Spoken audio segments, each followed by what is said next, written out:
Ay mga kabakal, nagbabalik kayong kabakal. Ang mga kabakal, meron po tayong tutorial ngayon. Ang ating pong tutorial ngayon mga kabakal, ito po yung ating paano natin weldingin itong 1G. Kahapon ay yung tinuturo natin ay 2G.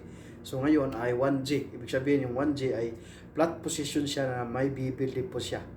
May bibil. Ibig sabihin ng may bibil, kailangan natin ng penetration sa ilalim.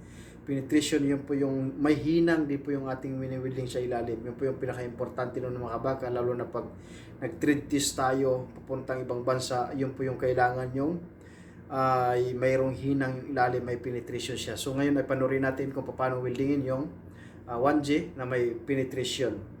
Tara.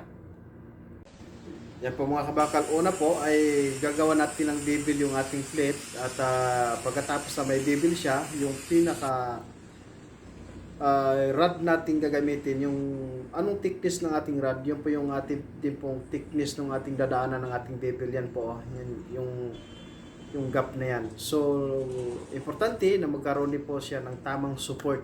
Kung ano yung rod na gagamitin natin, yun po yung tamang gap din po ng ating pong bevel dyan, no? So, kung 2.5 yung ating rod na gagamitin, yun siya din po yung gap natin, 2.5. So, yun po yung kailangan na magkaroon siya ng matibay na support, no?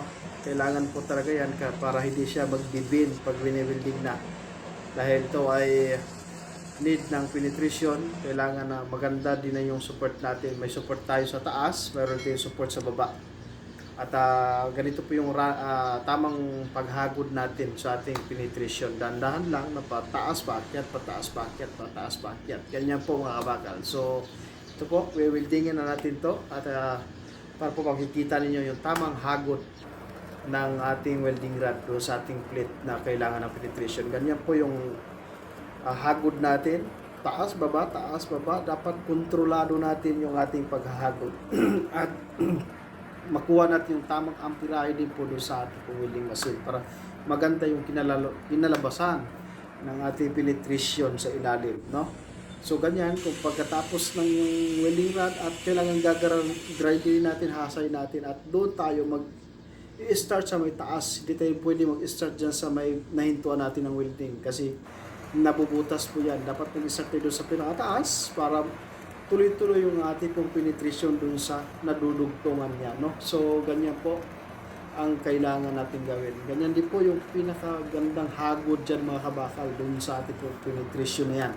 So, makikita natin mamaya kung ano ang kinalabasan ng penetration niya. Napakagandang kinalabasan. Lalo't nakikita natin yung pagkahinang, nakikita natin doon yan sa pinaka-ilalim niya ang tama niya ng welding na yan. So dito na po yung penetration niya. Tingnan natin, bubukol siya, di ba? Ito po yung dapat na penetration, magandang penetration. So sa mga bago, ito po yung magandang penetration. Ito lang po mga kabakal. Salamat sa iyong panonood. Gabi sa